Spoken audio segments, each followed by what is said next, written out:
बिस्मिल्लाहिर्रहमानिर्रहीम। अस्सलाम वालेकुम जी, मैं हूं मोहम्मद रिजवान सरवर और आप प्रोग्राम देख रहे हैं प्रॉपर्टी गाइड।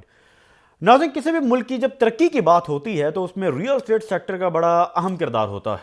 तो आज के प्रोग्राम में ख़ास तौर पर हमने जो बात करनी है प्राइम मिनिस्टर टास्क फोर्स के हवाले से करेंगे कि उसमें कौन से मसाइल हैं जिनको एड्रेस किया गया और क्या होने जा रहा है। आया 2025 के बारे में जब बात की जाती है तो ये कहा जाता है कि ये जो 2025 है ये रियल एस्टेट का साल है। रियल एस्टेट का साल है, मगर ये किस तरह से और क्यों रियल एस्टेट का साल है, इस पर बात करेंगे। और इसी के साथ साथ बात करेंगे गुज़िश्ता कुछ अरसे में हमने देखा डीएचए में जो इन्वेस्टमेंट्स हुई पिछले 1 से 2 साल में, उसमें भी हमने अनएक्सपेक्टेडली देखा कि एक डाउनफॉल आया। उसकी क्या वजूहात थी और अब ओवरऑल इन्वेस्टमेंट्स में कोई बेहतरी हो रही है, प्राइसेस बढ़ रही हैं, ट्रांजैक्शंस हो रही हैं, क्या मामला है, इस पर आज के प्रोग्राम में बात करेंगे। अभी वक्त एक छोटे से ब्रेक के बाद हाजिर होते हैं वो तमाम मसाइल जो एक आम आदमी का मसला है अपना घर बनाने के हवाले से, इस पर भी बात करेंगे। अभी वक्त एक छोटे से ब्रेक का, आप कहीं मत जाइएगा जी। वेलकम बैक नाज़रीन, आप प्रोग्राम देख रहे हैं प्रॉपर्टी गाइड और मैं हूं आपके साथ मोहम्मद रिजवान सरवर। मुझे प्रोग्राम में ज्वाइन किया है जनाब अरशद नजमी साहब ने लाहौर स्टूडियोज़ में, जो कि तज्ज़ियाकार हैं, रियल एस्टेट पर बड़ी गहरी नज़र रखते हैं। और इन्हीं के साथ साथ मुझे सैयद जाहिद बुखारी साहब ने ज्वाइन किया है, जो कि sector information Pioneer businessman group Lahore chamber of commerce and industry हैं। आपको भी खुशामदीद कहते हैं। और मुझे प्रोग्राम में ज्वाइन किया है कराची से जनाब जौहर इकबाल साहब ने, जो कि सदर क्लिफ्टन रियल एस्टेट एसोसिएशन है। आप तमाम हजरात को खुशामदीद कहता हूं। जौहर साहब, आपकी जानिब आऊंगा, आपसे आगाज़ करते हैं। क्या कहेंगे, बात होती है कि 2025 रियल एस्टेट का साल है। आया ये किस तरह से रियल एस्टेट का साल है, क्या इसमें बेहतरी होने जा रही है, अभी तक आपने क्या महसूस किया? देखिए, 2025 जो है रियल एस्टेट के लिए मैं समझता हूँ पाकिस्तान में रियल एस्टेट का साल करार पाएगा। ठीक है। और ये जो है ये तमाम तर चीजें जो है रियल एस्टेट के लिए जो हम पिछले 1 साल से जो है वो समझाने की कोशिश कर रहे थे। और ख़ास तौर पर जब कोर हेडक्वार्टर में चीफ ऑफ आर्मी स्टाफ साहब ने फाइनेंस मिनिस्टर साहब को लेके कराची आए थे और हमने वहाँ ये चीज दी थी कि सर एक टास्क फोर्स जो है वो आप बनाइए रियल एस्टेट के ऊपर, क्योंकि जहाँ का मैं प्रेसिडेंट हूँ defence and Clifton real estate association का, वहाँ पर अब करोड़ों के प्रोजेक्ट नहीं है, अरबों के प्रोजेक्ट हैं। और वो सी के ऊपर चाहे वो तमाम इंटरनेशनल ब्रांड्स आ रहे हैं, सब आ रहे हैं। तो हमने ये कहा था कि हर चीज यहाँ पर जो है मुहैया है और इंतहाई खूबसूरत तरीन चीजें हैं। जो दुबई के अंदर जो है वो कौन सी ऐसी चीज है जिसमें पाकिस्तान का जो इन्वेस्टर है या पाकिस्तान का सरमाया दुबई में जा रहा है जो कि हम नहीं कर सकते। तो उस चीज को देखते हुए उन्होंने एक टास्क फोर्स बनाई थी और वो टास्क फोर्स अब जो है वो प्राइम मिनिस्टर टास्क फोर्स थी, जिसमें फाइनेंस मिनिस्टर साहब जो है वो लीड कर रहे थे। और उन्होंने अब जो है वो चीजें उस पैमाने पे लाना शुरू की हैं। और जब मैं यहाँ दो महीने पहले इस्लामाबाद में एफबीआर में वैल्यूएशंस के लिए आया था तो वो बेहतरीन वैल्यूएशन रियल एस्टेट के लिए, और अब उसके समरात आना शुरू हो गए हैं। अच्छा। आपका कराची के अंदर जो है वो मैं ये समझता हूँ कि 10 से 15% जो है वो प्राइसेस जो है वो बढ़ना शुरू हुई हैं। और कराची के अंदर काम स्टार्ट हो गया है, वो डीएचए हो, वो डीएचए सिटी हो, वो बहरिया टाउन हो, पूरे कराची के अंदर जो है वो। हाँ जौहर साहब, ये भी खबर आ रही है कि कराची डीएचए में जो कीमतों में इजाफा होता हुआ देख रहे हैं, तो ये इसके हवाले से भी कुछ बताइएगा। देखिए, कीमतें कराची डीएचए में जो है वो इस वक्त लीवेबल के जो है और सबसे खूबसूरत तरीन अगर डीएचए है तो वो डीएचए कराची है। अच्छा। ये तीनों तरफ से जो है वो समंदर के साथ घिरा हुआ है और इसके एक ही एक्सिस है जिसको ये ई टैग एक्सिस करने के लिए जा रहे हैं। तो ये एक कवर्ड सोसाइटी होगी। जो डीएचए के अंदर आज अगर प्लॉट ले लेता है, आज इन्वेस्टमेंट कर लेता है, तो मैं ये समझता हूँ कि उसकी सबसे बेहतरीन इन्वेस्टमेंट होगी। ये गोल्ड से बेहतरीन इन्वेस्टमेंट होगी, ये डॉलर से बेहतरीन इन्वेस्टमेंट होगी, ये दुबई से बेहतरीन इन्वेस्टमेंट होगी डीएचए कराची की। क्योंकि इस खूबसूरत जो लैंड है या जो इससे खूबसूरत एरिया है वो पूरे कराची में कहीं भी नहीं है, क्योंकि इसको जो है तीनों तरफ से सी ने घेरा हुआ है। ठीक है, बिल्कुल ठीक है। अरशद नजमी साहब, आपकी जानिब आऊँगा। पहले तो बात यही करेंगे कि जी 2025 जो मैंने सवाल अभी जौहर साहब से भी किया, ये रियल एस्टेट का साल है, किस तरह से समझते हैं? जिस तरह जौहर साहब ने फरमाया कि एक टास्क फोर्स प्राइम मिनिस्टर ने बनाई है, इस पर हमने प्रोग्राम भी किया और ये गालिबन मुझे ये बताया गया जब पहली मीटिंग हुई तो उसके 15 से 20 दिन के बाद अगेन अभी मीटिंग होनी है, गालिबन अभी वो पेंडिंग है। जैसे ही वो मीटिंग होगी अंदाज़ा होगा कि क्या होने जा रहा है। अभी तो यकीनन जो प्रॉब्लम्स हैं उनको एड्रेस किया गया है। आप क्या समझते हैं, ये टास्क फोर्स के अलावा आपको क्यों लगता है कि 2025 में रियल एस्टेट बेहतरी की तरफ जाएगा? बिस्मिल्लाहिर्रहमानिर्रहीम। रियल एस्टेट सेक्टर जो है ये बहुत बड़ा सेक्टर है। पूरी दुनिया में रियल एस्टेट से ही कारोबार चलते हैं। ठीक है। पाकिस्तान में बहुत से इस पे तजर्बात होते हैं। ठीक है। 21-22 में ये तजर्बात किया है कि चलते हुए कारोबार को डिस्टर्ब कर दिया गया, कभी E7 आ गया, कभी कुछ आ गया। तो अल्हम्दुलिल्लाह इस गवर्नमेंट ने एक अच्छा कदम उठाया कि टास्क फोर्स बनाई। ठीक है। रियल एस्टेट सेक्टर के नुमाइंदों को उसमें लिया, वो अपनी बात आला हकाम तक पहुंचाएंगे। तो अब जनवरी से लेके अब तक ये 15-16 दिन हो गए हैं, तो मूवमेंट शुरू है और अल्हम्दुलिल्लाह कारोबार में एक अच्छा साइन नज़र आ रहा है। उसकी वजह आप लगा लें कि अगर आप बैंक इंटरेस्ट 24-25% पे ले जाएंगे, ठीक है, तो कौन कारोबार करेगा, कौन इंडस्ट्री लगाएगा, कौन प्रॉपर्टी खरीदेगा। यानी बड़ी वजह आप ये समझ रहे हैं जो काइबोर और शरह सूद में कमी आई है, ये एक बड़ी वजह साबित हुई। साथ ये भी एक वजह है, और अभी उससे बड़ी वजह जो है कि अभी इंटरेस्ट रेट तो नीचे आ गया, लेकिन हमारा जो कैपिटल है हमेशा फ्लाई कर जाता है, बाहर चला जाता है। अगर फरवरी तक, जनवरी फरवरी में, इस महीने के एंड तक या अगले महीने के शुरू में जो बैंक में पैसा पड़ा है वो बाहर निकलेगा। वो बाहर लोग क्यों निकालेंगे, कोई उनको जगह भी तो देनी है ना। अगर हमने अच्छी उनको इंसेंटिव ना दिया, अच्छी अपॉर्चुनिटी ना दी, तो वो भी फ्लाई करेगा। फ्लाई को रोकने के लिए हमें चाहिए कि फौरन से फौरन कोई अच्छी पॉलिसी दें ताकि लोग ट्रस्ट करें और ट्रस्ट करें, और जो बैंकों से पैसा निकले वो पाकिस्तान की रियल एस्टेट में इन्वेस्ट हो, ना कि जिस तरह हमने गल्फ में देखा, दुबई में देखा, बहुत सारा पाकिस्तानियों का जो पैसा है वो इन्वेस्ट हो चुका है। जनाब सैयद जाहिद बुखारी साहब, आपकी जानिब आऊंगा। हमने देखा लाहौर चैम्बर ऑफ कॉमर्स में रिसेंटली एक मीटिंग भी हुई जिसमें ये रियल एस्टेट सेक्टर के हवाले से खास तौर पर बात की गई कि इसमें कैसे बेहतरी आएगी, और गालिबन वहां पर नुमान साहब भी मौजूद थे जो टास्क फोर्स का हिस्सा हैं। वो मीटिंग के हवाले से भी थोड़ा सा बताइए, आप क्या समझते हैं क्या होने जा रहा है? बिस्मिल्लाहिर्रहमानिर्रहीम। मैं बहुत शुक्रगुजार हूँ जो हमेशा से मीडिया जो है उसका एक अहम रोल होता है किसी भी मुल्क की तरक्की में, और कोई भी गवर्नमेंट जब कोई स्टेप उठाती है तो उसको लोगों के अंदर रोल ओवर करने में मीडिया का बहुत एक किरदार होता है, जिसमें TV1 हमेशा पेश रहा है। तो मैं आप लोगों के इस कदम को सराहूंगा कि आप लोगों ने एक अच्छा कदम उठाया, लोगों को इकट्ठा किया। सेकेंडली, जहां तक बात आप करते हैं इसकी, जो टास्क फोर्स बनी है जिसमें गालिबन सरदार ताहिर महमूद साहब हैं, मेजर जनरल आमिर असलम साहब हैं, हाफिज नुमान साहब हैं, राजवा साहब हैं जो DDG पॉलिसी एंड प्लानिंग भी हैं। ठीक है। देखिए मेरे भाई, मैं अपने दोनों पहले साथियों से 100% इत्तेफाक करता हूँ। ठीक है। और मेरा अपना ख्याल यही है कि 2025 जो है वो पाकिस्तान में रियल स्टेट में एक वाकई बूम होगा। ठीक है। बहुत देर बाद होगा, और इस वक्त बहुत जितने बड़े लोग हैं वो सब पुराने लोग, उन सब का यही ख्याल है। लेकिन इसमें थोड़ा सा मैं आसिफ नजीर साहब की साइड पे आते हुए इस चीज को बढ़ाऊंगा उनकी बात को कि ये वाकई बहुत बड़ा सेक्टर है। इसमें जो मेरा पॉइंट ऑफ व्यू है वो ये है कि इलाका वाइज जो है ना चीजें डिफरेंट है। कराची में चीजें डिफरेंट है, इस्लामाबाद में डिफरेंट है, लाहौर में डिफरेंट है, और सबसे ज्यादा बूम मेरी नाकिस राय के मुताबिक लाहौर में आएगा। अच्छा। क्योंकि हाई राइज की जगह कराची में खत्म हो चुकी हुई है। ठीक है। इस्लामाबाद तकरीबन फिलअप हो चुका है।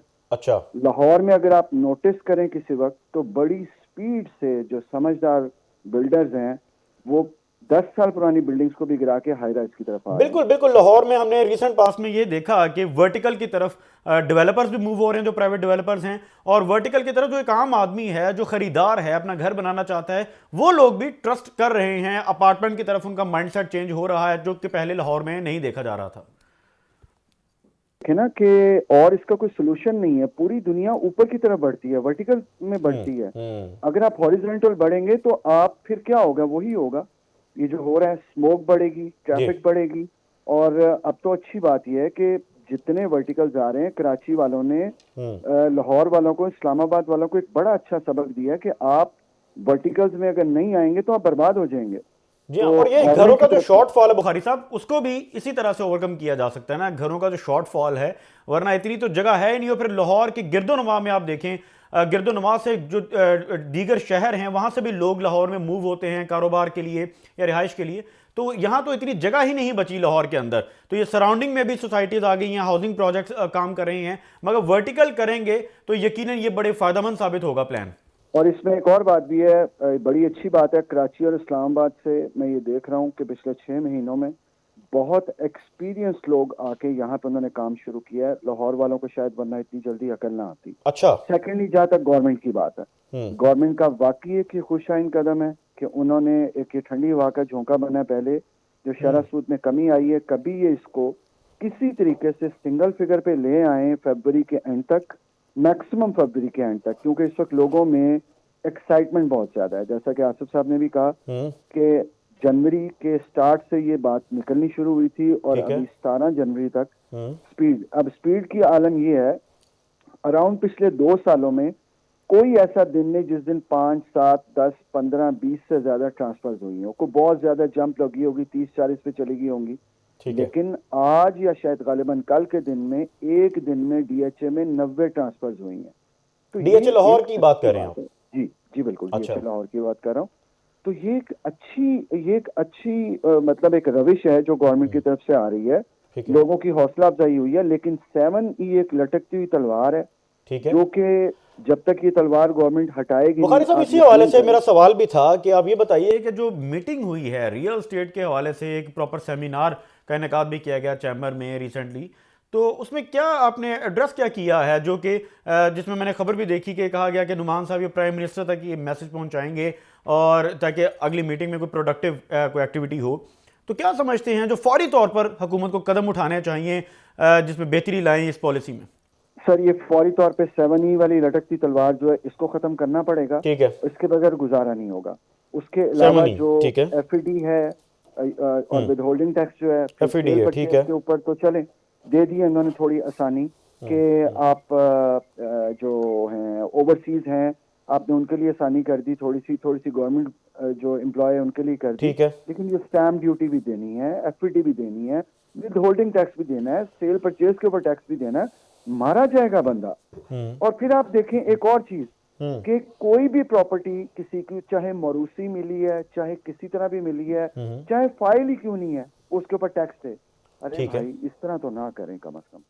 ठीक है, यानी आपने टैक्स के हवाले से अपने मसाइल की निशानदेही की है और ये मैसेज पहुंचाया है उस टास्क फोर्स तक। जौहर इकबाल साहब, जिस तरह आपने बताया कि कराची डीएचए बेहतरी की तरफ जा रहा है और प्राइसेस में भी इंक्रीज आएगा, यानी कि जो इन्वेस्टर है उसका एक एतमाद बहाल होता है यकीनन इन चीज़ों से। चूँकि हमने ओवरऑल जब डीएचए की भी बात कर लें, हम दीगर हाउसिंग प्रोजेक्ट की भी बात कर रहे हैं, ओवरऑल हमने देखा कि जो इन्वेस्टर था गुज़िश्ता 1-2 साल से वो नुकसान बर्दाश्त कर रहा था, कि जो भी प्रॉपर्टी की कीमतें थी उसमें डाउनफॉल था।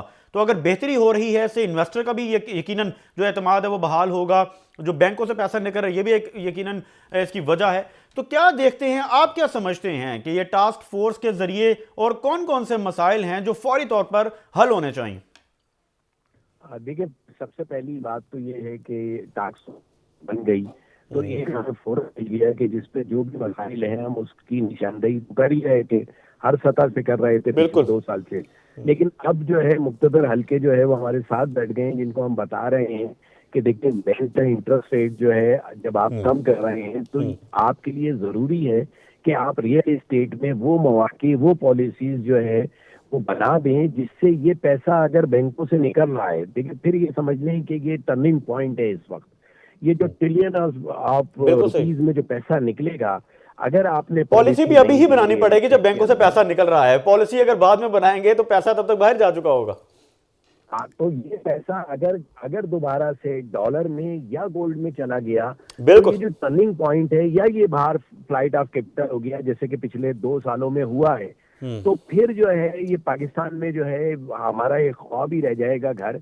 और हम देखें हम चाह क्या रहे हैं गवर्नमेंट से, हम गवर्नमेंट से ये चाह रहे हैं कि आपका ओवरसीज पाकिस्तानी, आपका जो पाकिस्तानी है और जो फॉरेनर है जो कि पाकिस्तान के अंदर इन्वेस्टमेंट करना चाहता है, हमारे पास चारों मौसम है, हमारे पास सी की बेहतरीन पट्टी है, हमारे पास जो है लेह लहाती जो है वो हरियाली है, हमारे पास खैबर पख्तूनख्वा में हर हसीन नज़ारा है, हमारे पास जो है वो जो है सिंध के अंदर हर चीज़ है, हमारे पास गवादर पे बेहतरीन कोस्टल जो है वो साइड है। तो हम ये सारी चीज़ें इनको ओपन करें, इनको दिखाएं कि देखें आप अगर दुबई के अंदर इन्वेस्टमेंट कर रहे हैं तो वही पॉलिसीज अगर हम अपने यहाँ अडॉप्ट कर लेते हैं तो हमारे यहाँ कोई ऐसी वजह नहीं है जोहर इकबाल साहब, यहाँ एक सवाल है छोटा सा मेरा, मैं आपसे करना चाहता हूँ। यकीनन ये जिस तरह आप फरमा रहे हैं कि हमारे पास ये अल्लाह ने सारी हमें सहूलियात भी दी हैं, इतना कुछ नवाजा है, ये पहले भी था पाकिस्तान के पास, तो फिर पहले क्यों नहीं इस बारे में सोचा गया? और ख़ास तौर पर गुज़िश्ता 2-3 साल के अंदर हमने देखा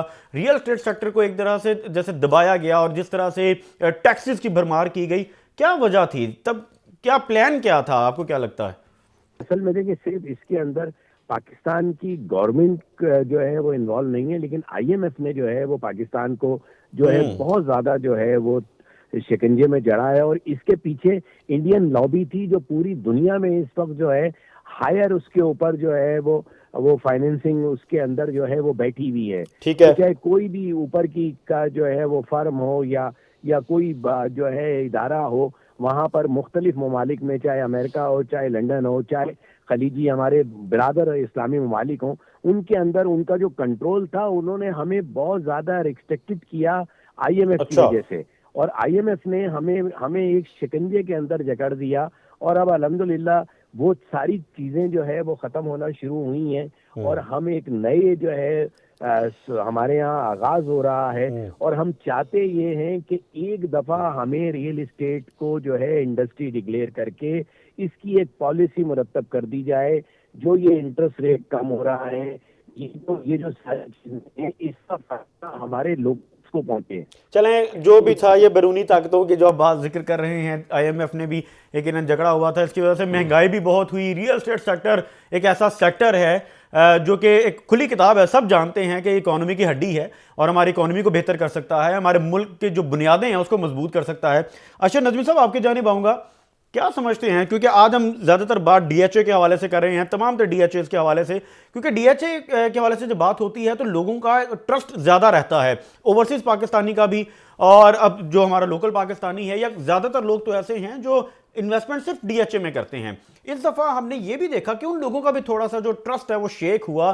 गालिबन जो उन्होंने प्रॉपर्टीज़ खरीदी वो 50% तक उनको डाउनफॉल देखने में आया, बल्कि कुछ तो इससे ज़्यादा भी, जिसमें अगर हम जिक्र कर लें डीएचए मुल्तान का, डीएचए कोयटा का कर लें तो ख़ास तौर पर। तो ये ओवरऑल आपने जो देखा, आपको क्या लगता है इसके पीछे भी यही वजूहात थी जिसका हम जिक्र कर रहे हैं? एक तो पिछले बजट में जब E7 भी लग गया और सारा कुछ हो गया, तो उसके बाद भी हमारी गवर्नमेंट ने कहा कि अभी टैक्स कम है, नेक्स्ट हम और लगाएंगे।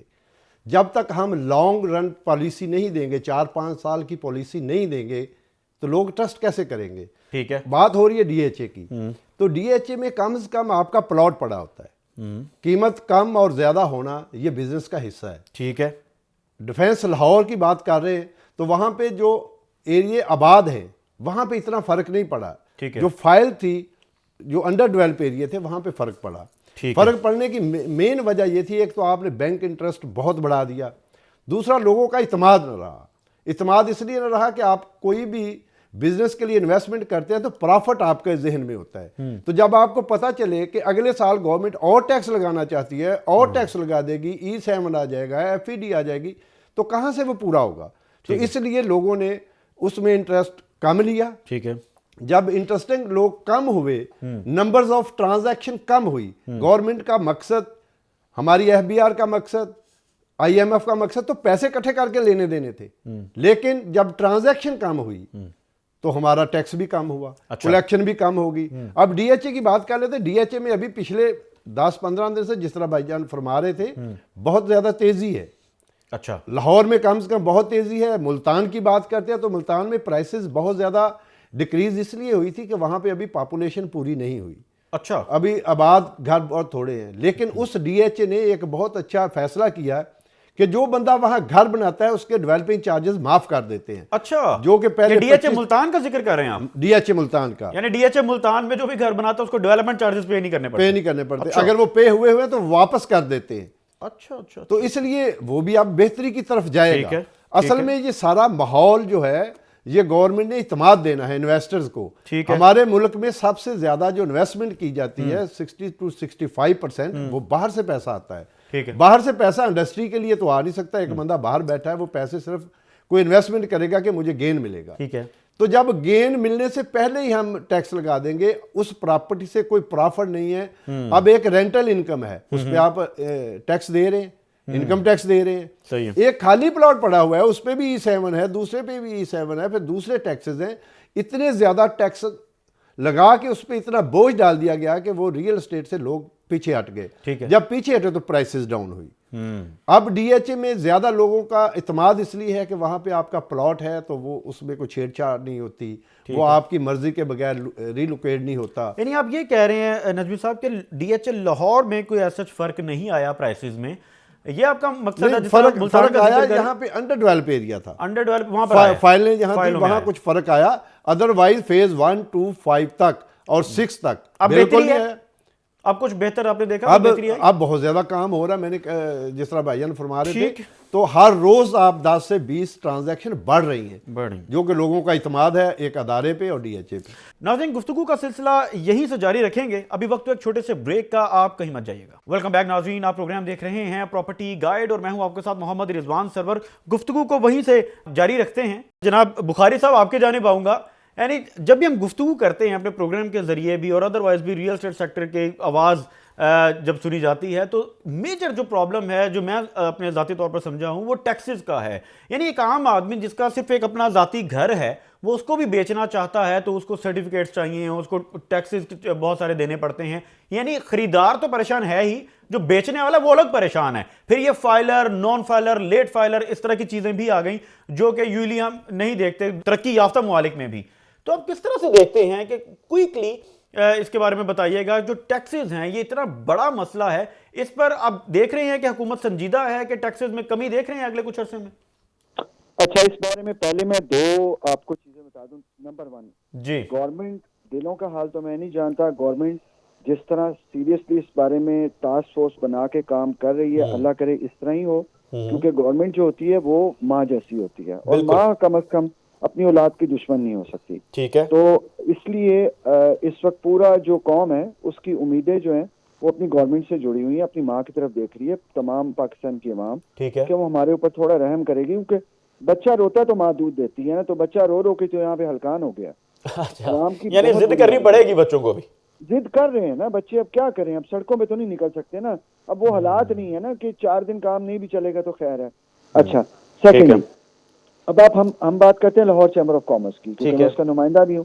हमारे जो प्रेसिडेंट अब जो आए हैं, जो हमारी पूरी की पूरी कैबिनेट आई है, 102 साल बाद ये मुकम्मल कैबिनेट पहली दफा हुआ है कि क्लीन स्वीप करके आई है। इतनी रोशन ख्याली से चल रहे हैं, अपने तमाम वोटर्स को, अपने तमाम मेंबर्स को साथ देके चल रहे हैं। देखिए हमारे 3 पॉइंट बड़े क्लियर हैं। हमने FPR के चेयरमैन साहब से भी यही गुजारिश की, गवर्नमेंट से भी यही गुजारिश की, सर जो नॉन फाइलर है ना उसको तो आप जिस तरह मर्जी फाइलर बनाएं, लेके आए, लेकिन जो फाइलर है ना सर, उसको कम से कम जो बच्चा आपको कमा के दे रहा है उसको तो ना जूते मारे।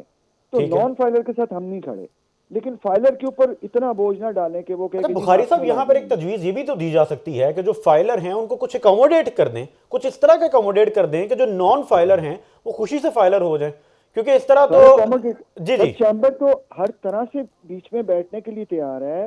हमारे प्रेसिडेंट अबूजर शाद साहब जो हैं लाहौर चैम्बर ऑफ कॉमर्स के, वो हर तरह से गवर्नमेंट को बार बार कह रहे हैं, चेयरमैन FPR से भी गुजारिश की है, क्लियर मैसेज दिया है कि आप ताजिर को, कारोबारी बंदे को चोर मत कहें, बजाय इसके कि जो नॉन फाइलर है उसको, सर हमारा तो मेंबर ही वो बनता है जो फाइलर है।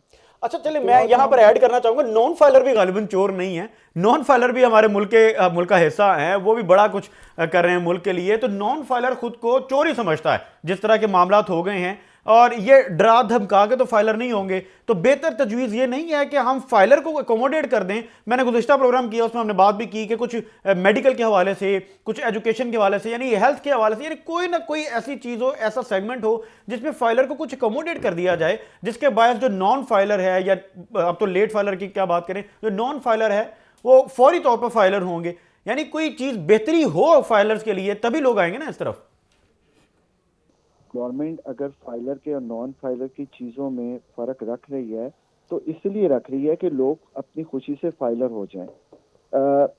7E जो है, आप देखें 7E क्या है, हर साल यार एक ही चीज़ के ऊपर हर साल हम टैक्स दें, ये तो ज्यादती वाली बात है। आप कम से कम 5 साल के लिए, कम से कम 5 साल के लिए इसको इस तरह कर दें कि यार आपने एक दफ़ा दे दिया, 5 साल आपको छूट है, अब आप सुकून से बैठ के काम करें। और सर तीसरी बहुत जरूरी चीज, इस वक्त गवर्नमेंट को फौरी तौर पे एमएनएसटी देनी पड़ेगी। अच्छा। अगर एमएनएसटी नहीं देगी, आप याद कर लें, अगर आप पीछे चले जाएं मुशर्रफ साहब के दौर में, मुशर्रफ साहब ने फौज लाके बिठा दी थी ट्रेडर्स के सर पे, फिर उनके साथ जब बैठ के बात हुई, ताजिरों ने अपना मुद्दा उनके सामने बैठ के बयान किया, उनको समझ में आया, उन्होंने फौरी तौर पे फौज हटाई, एमएनएसटी दी। और आप देखें पाकिस्तान कहाँ गया था, एकदम प्रॉपर्टी ने बोम लिया था। एमनेस्टी की जरूरत है, आपका कहना ये है। बिल्कुल, चलें गवर्नमेंट से तो हमने गवर्नमेंट की तो बात कर ली कि गवर्नमेंट एमनेस्टी दे, गवर्नमेंट फैसिलिटेट करे, मगर रियल एस्टेट सेक्टर और जो हमारे डेवलपर हजरात हैं वो किस तरह से गवर्नमेंट को सपोर्ट कर सकते हैं, वो टैक्स पेयर हैं या नहीं है, वो किस तरह से अपना किरदार अदा कर सकते हैं। जोहर इकबाल साहब, आपकी जानिब आऊंगा, क्या कहेंगे, क्योंकि हमने हुकूमत की तो बात कर ली कि हुकूमत की सपोर्ट चाहिए, हुकूमत टैक्स कम करे, हम अपने प्रोग्राम के जरिए तजावीज़ भी देते हैं, मगर जो ये बरादरी है, रियल एस्टेट बरादरी है, रियल एस्टेट सेक्टर है, एक बहुत बड़ी इंडस्ट्री है अब तो, ये किस तरह से हुकूमत को सपोर्ट कर सकती है? तो हुकूमत के वो टूल्स हैं जो विदाउट पे जो है हुकूमत को सर्विसेज दे रहे हैं। ठीक है। तमाम जो टैक्स का 60% जो रेवेन्यू है वो रियल एस्टेट से जमा होता है, चाहे वो वर्टिकल की सूरत में हो, चाहे हॉरिजॉन्टल की सूरत में हो, और ये सारा कुछ जो है आपके इल्म में है कि बगैर किसी सपोर्ट के, बगैर किसी जो है एमनेस्टी के पूरा जो है ये आबाद हुआ है, चाहे कराची हो, चाहे लाहौर हो, चाहे इस्लामाबाद हो, चाहे जो है वो कोई भी बड़ा शहर हो जहाँ पर जो है प्राइवेट बिल्डर काम कर रहा है।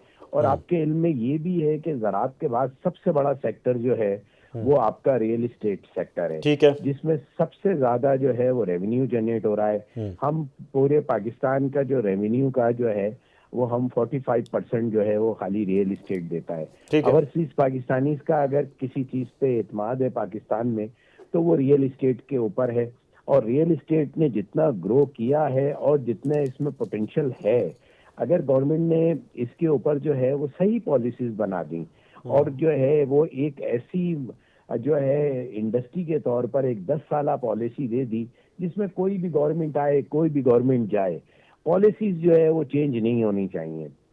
मैं तो कहता हूँ आपके जो ब्रादर इस्लामी मुल्क है दुबई, उसके मॉडल को जो है वो आप कॉपी पेस्ट कर ले, उसमें कोई हर्ज नहीं है। उसमें सिर्फ जो है वो एक टैक्स है, और टैक्स बढ़ने की सूरत में साल भर पहले जो है वो लोगों को इल्म हो जाता है कि जी आधा % या 1% जो है वो टैक्स बढ़ेगा साल 1.5 साल पहले, ठीक है, तो वो उसको जो है ऑब्जर्व भी कर लेते हैं। तो इसकी जो सब इस पर गुज़िश्ता प्रोग्राम में हमने बात की, तो एक दोस्त है हमारे डेवलपर, उन्होंने कहा कि जी हम टैक्स देना चाहते हैं गवर्नमेंट को, मगर गवर्नमेंट बदले में हमें चले एनओसी में ही आसानी कर दे, क्योंकि ये मसाइल जो हैं रियल एस्टेट सेक्टर जो है ये इस पर जो एक तरह से रेड लाइन कह लें लगी हुई है। उसकी एक बहुत बड़ी वजह ये भी है ना जी, इसमें फ्रॉडलेंट एक्टिविटीज़ बहुत होती हैं, स्कैम्स बहुत होते हैं, तो इस वजह से भी यकीनन हुकूमतें भी अपनी रिट कायम रखनी है।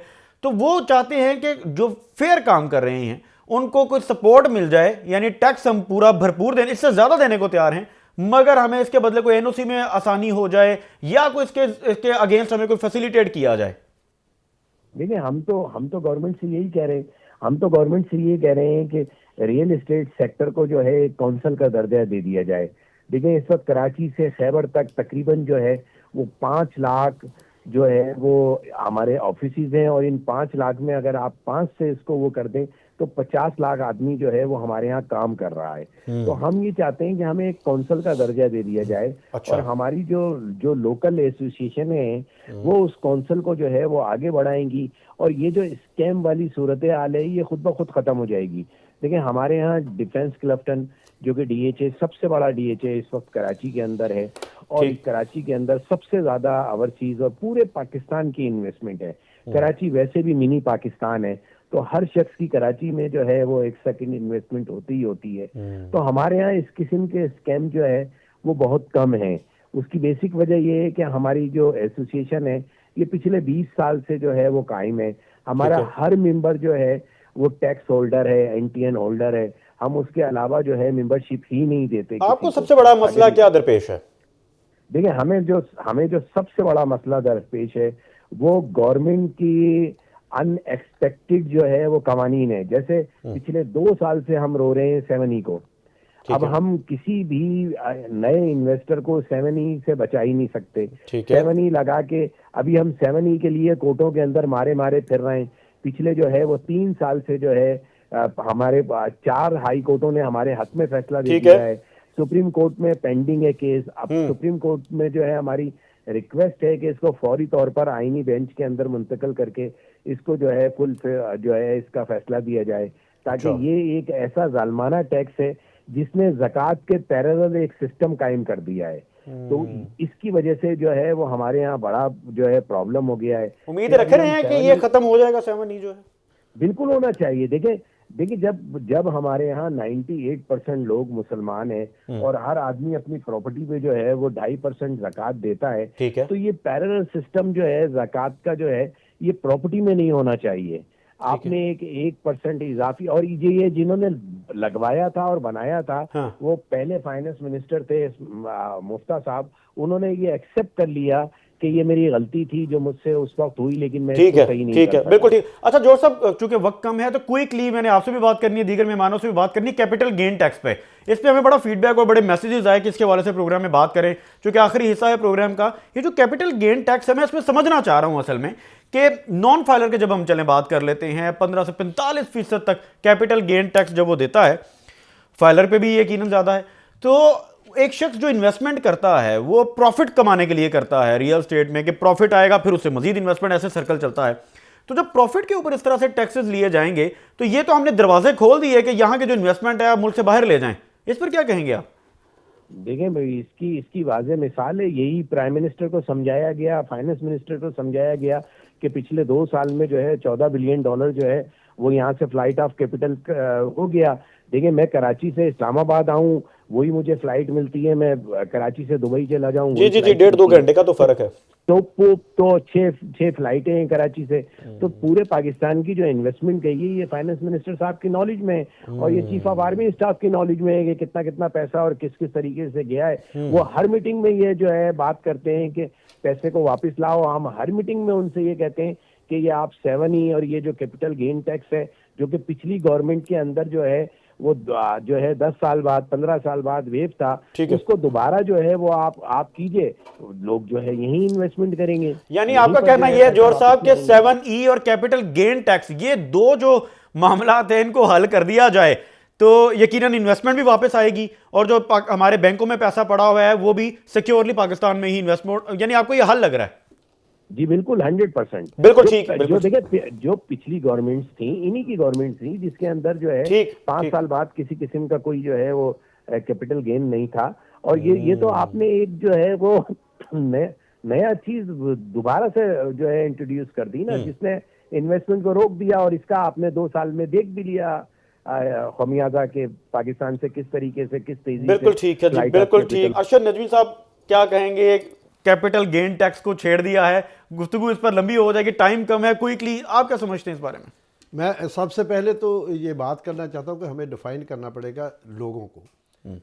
पूरी दुनिया में जो पहली प्रॉपर्टी खरीदी जाती है, जो पहला घर है, एक बंदे के पास घर ही नहीं है, रियासत की जिम्मेदारी है घर के लिए उसको फैसिलिटेट करना, ठीक है? तो कम से कम जो पहला घर ले, पहला प्लॉट ले, उस पर तो टैक्स माफ होनी चाहिए, ठीक है? गेन टैक्स तो बाद की बात है, उस पर टैक्स होना ही नहीं चाहिए क्योंकि ये जो पहली दफा अपना घर बना रहा है उसके लिए, ठीक है? दूसरा ये कि टैक्स हम लगाते क्यों हैं कि हमें रेवेन्यू जनरेट हो, ठीक है? कोई भी टैक्स आप इसलिए लगाते हैं कि रेवेन्यू जनरेट हो, लेकिन उल्ट हो रहा है कि नंबर्स ऑफ ट्रांजैक्शन भी कम होती हैं और टैक्स भी जनरेट नहीं हो रहा। हम 1 अरब रुपया IMF से मांगते हैं, $1 अरब जब मांग रहे होते हैं तो हमें वो टैक्स लगाने पड़ते हैं जिनका हम सोच भी नहीं सकते। हमारा 10 से 12 अरब रुपया बाहर चला जाता है। उसको रोकने के लिए ये 2-3 टैक्सेस खत्म करने पड़ेंगे और लोगों को इत्मीनान देना पड़ेगा कि आप इन्वेस्टमेंट करें, अगले साल टैक्स की रेशो ये होगी, उसके अगले साल इकोनॉमी भी अपने पैरों पे खड़ी होती जाएगी। अगर ये पहिया चलेगा, रियल एस्टेट का पहिया चलेगा तो आपकी पूरी मुआशी पहिया घूम जाएगा। और आप यकीन करें इसी एक सेक्टर में आप अरबों डॉलर बाहर से मंगवा सकते हैं। सिर्फ शर्त यह है कि आप उनको माहौल दें, टैक्स की रेशो कम करें। अब ओवरसीज के लिए कोई एक बेनिफिट रख दे यार, किसी सोसाइटी में मेंबरशिप फीस ही माफ कर दे। अच्छा ये भी बल्कि बड़ा इंपॉर्टेंट पॉइंट आपने रेज किया, जो ओवरसीज है पाकिस्तान में बहुत सरमायाकारी करता है, इन द एंड जमा पूंजी जो है पाकिस्तान में ही भेजनी होती है। सो ओवरसीज के लिए कोई इस तरह की पॉलिसी आ जाए कि ओवरसीज जो है उसको ही कोई टैक्स माफ कर दिया जाए, उसके लिए आसानी पैदा कर दी जाए, आप इस बारे में ओवरसीज के लिए कोई ना कोई देखिए वो प्राउड फील करे कि हमने अपने मुल्क को ये पैसे दिए और हमें ये चीज़ मिल रही है। लेकिन यहाँ बदकिस्मती ये है कि हर चीज उल्ट होती है। अब आप डीएचए की बात करते हैं और प्राइवेट सेक्टर की मैं बात कर देता हूं। डीएचए में जब आपको फाइल अलॉट होती है, कीमत कम हो या ज्यादा हो, वो खसरा और खतौनी नंबर पे इशू होती है। ठीक है। जो प्राइवेट डेवलपर करता है, जिससे हम उम्मीदें लगा के बैठे होते हैं, आपको पता ही नहीं होता कि उसके पास जमीन 1 एकड़ है या 10 एकड़ है। ठीक है। वो 200 फाइल भेज देता है, 2000 फाइल, 2 लाख फाइल। ठीक है। गवर्नमेंट को चाहिए कि इन पे एक वो नजर रखे।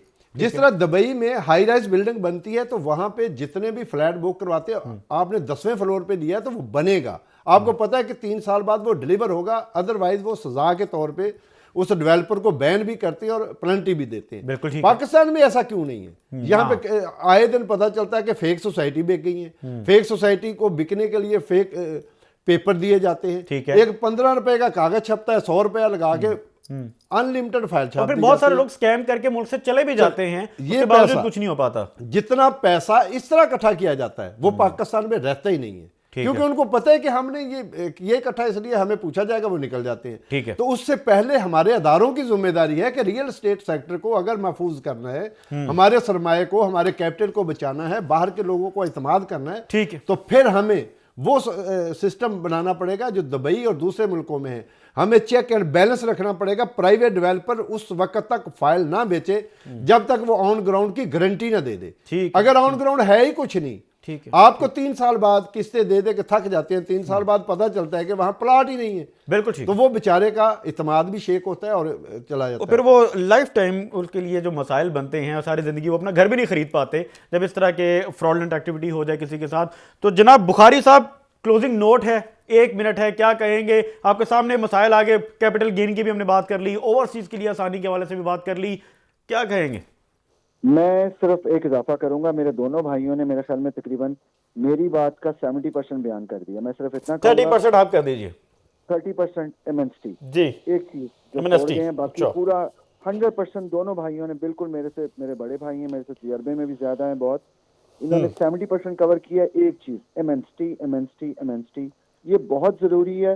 ड्रास्टिक अगर स्टेप्स गवर्नमेंट लेगी और ये 3 चीजें उन्होंने बता दी, चौथी मैं बता रहा हूँ। ये 4 चीजें गवर्नमेंट कर लेती है, आप यकीन करें जुलाई में पाकिस्तान की सूरत हाल इंटायरली डिफरेंट होगी। जुलाई में पाकिस्तान की सूरत हाल इंटायरली डिफरेंट होगी अगर ये एमनेस्टी दे दी जाए और ये ओवरसीज के लिए कुछ आसानी पैदा कर दी जाए, और खास तौर पर जो कैपिटल गेन टैक्स और फर्दर ये 7E और हमने बात की 7E के साथ साथ FED के हवाले से ये तमाम जो टैक्सेस है इसमें अगर एकोमोडेट करे हुकूमत, ये जिस तरह से प्राइम मिनिस्टर की टास्क फोर्स बनी है, ये खुशाइन कदम है। इसमें पहली दफा नाज़रीन रियल एस्टेट सेक्टर से भी लोगों को, नुमाइंदगान को ऑन बोर्ड लिया गया। सो क्या ये ऊंट जो है ये किस करवट बैठेगा, देखना ये है। अगले प्रोग्राम तक के लिए मोहम्मद रिजवान सरवर को इजाजत दीजिए। अल्लाह निगहबान।